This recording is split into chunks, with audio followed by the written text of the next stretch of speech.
दोनों लड़का जब घर में पैदा हुए हैं, अरे धीरे धीरे सियाने भये तो लाला। आंगन में धीरे धीरे सियाने भये तो लाला। देखन में बड़े मलूक उम्र के बाला।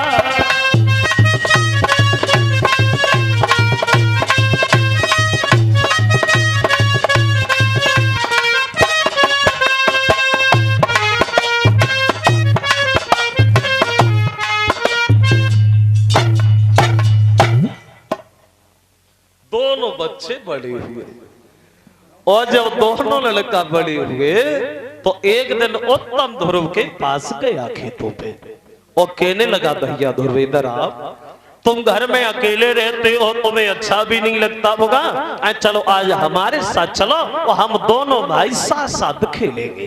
अब देखिए विधि का विधान। अब दोनों बच्चा खेलने को चले।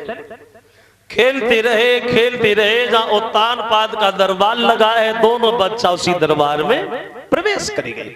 और जो दोनों बच्चों को आता हुआ देखा तो उत्तान पाद बहुत खुश हुए और मन में एक बात सोचने लगे, परमात्मा चलो हमारी पत्रियों में नहीं बनी तो कोई बात नहीं, लेकिन हमारे बच्चों में तो प्रेम है ही है। और माता पिता के लिए यही बहुत होता है कि बच्चे आराम से सुख चैन से रहे और माता पिता का जीवन सफल है। और एक बात दिल में और आने लगी, उत्तम तो रोज ही हमारे घर में रहता है, रोज गोद में बैठता है, और ये ध्रुव पहली बार आया। आज उत्तम को नहीं ध्रुव को गोद बिठाए। अब देखो उत्तम जो है वो जमीन पे खड़ा हो गया और ध्रुव को गोदी पे गद्दी पे बिठा लिया। अब दरबार में जितने भी लोग हैं सब बातें करने लगे, भैया आदत हो महाराज जैसी सब पिता की। जितना ही महाराज छोटी नानी को मानते उतना ही बड़ी को मानते हैं। और फिर पिता करिए तो संतान बराबर होती है, चाहे घर में एक लड़का हो चाहे 10 हो। लेकिन एक बात ध्यान और रखना श्रोता, जहां 4 आदमी इकट्ठे होते ना, 4 आदमी इकट्ठे बैठे होते ना, वो चारों एक ही बुद्धि के नहीं होते, अलग अलग विचारों के होते। कोई कुछ सोचता है, कोई कुछ सोचता है, और कोई कुछ भी नहीं सोचता है, उसे कोई मतलब ही नहीं। उन लोगों के बीच में एक नीच आदमी और बैठा था, नीच बुद्धि का। कौन? चुगला चूक तुहे नहीं, और बस गाय कहो चाहे रोए, और घर घर फूट कराई दे वो करे एक के धोए। जो नीच होते जिन्हें कहते चुगला, और ऐसे लोग अपनी आदत में कभी सुधार नहीं लाते, लोगों की आदत कभी सुधरती नहीं है। जैसा हमने कल बताया था, जिसकी आदत जैसी बन जाती वैसी बनी रहती है। ये लोग अपनी आदत में कभी सुधारने की कोशिश भी नहीं करते।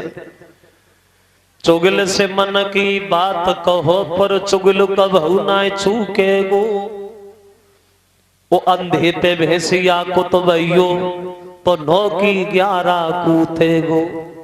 पेड़ के नीचे ऊंट करो तो पत्ता ही पत्ता सूते गो, और कुत्ते कितनो समझाइयो पर टांग उठाए गए।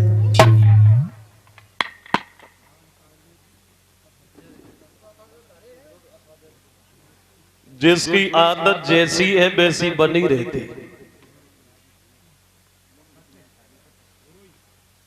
और एक विद्वान ये भी बताता है कि मूर्ख को उपदेश देना ये अपनी भी बड़ा मूर्खता होती है। पहले जब मैं कक्षा 5 में पढ़ता था तब एक हिंदी की किताब आती थी, उसमें एक पाठ आया करता था, मैं आज भी ध्यान, बंदर और चिड़िया वाला।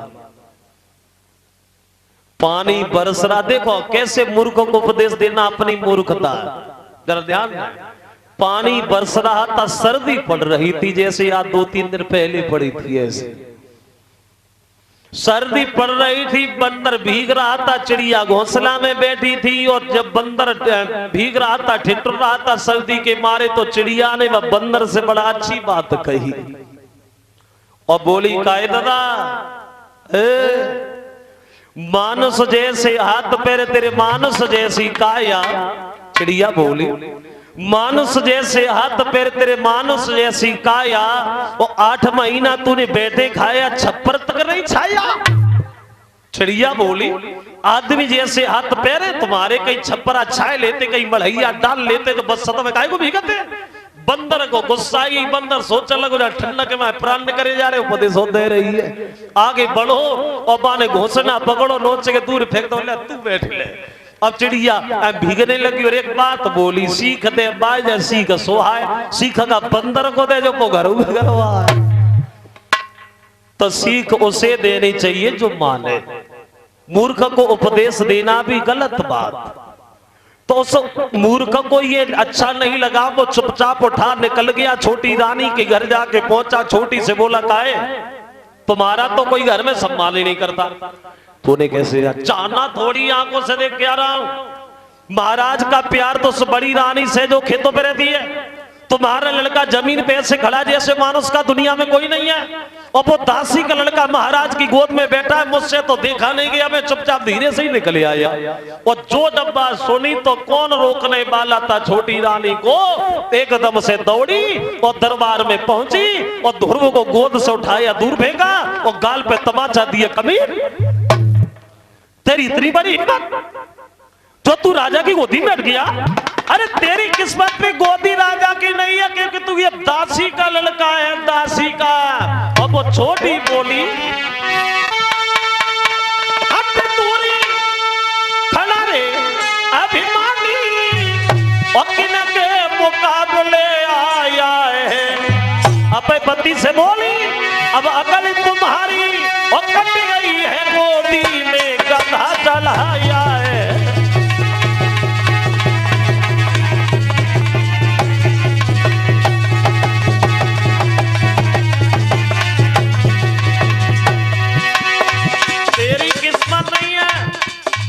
और तेरी किस्मत इसलिए नहीं है क्योंकि तू दासी का लड़का बना है और तूने भजन नहीं किया। अगर तूने पिछले जन्म में भजन किया होता तो तू दासी का नहीं मेरा लड़का बनता, तो गोदी मिलती। और बोली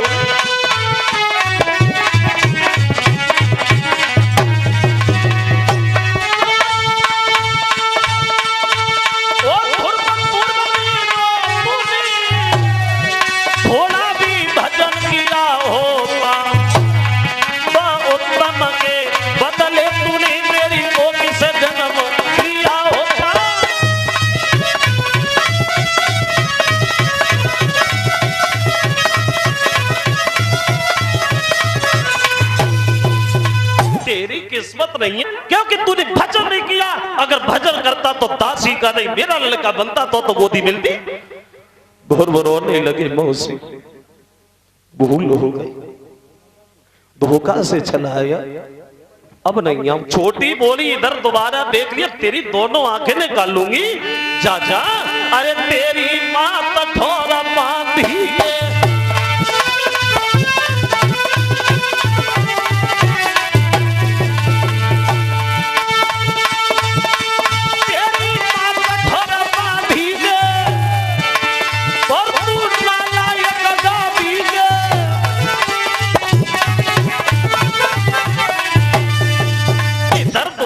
दोनों आंखें निकालूंगी, जा जा।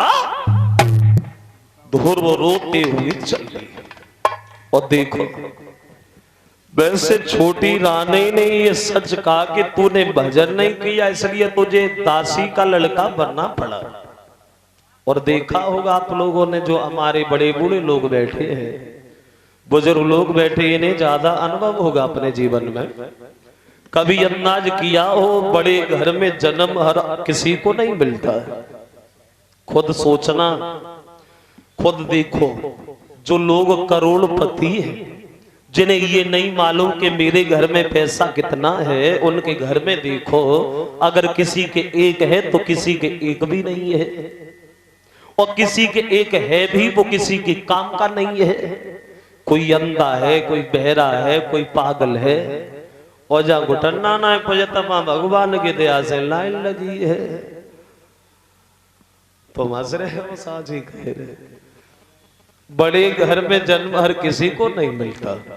ध्रुव रोते हुए अपनी माँ के पास पहुंचे और जब माँ ने अपने बच्चे को रोता हुआ देखा, एकदम से गोदी में उठा लिया। लाला क्या हुआ ध्रुव, रो रही हो, काय को रोए बेटा?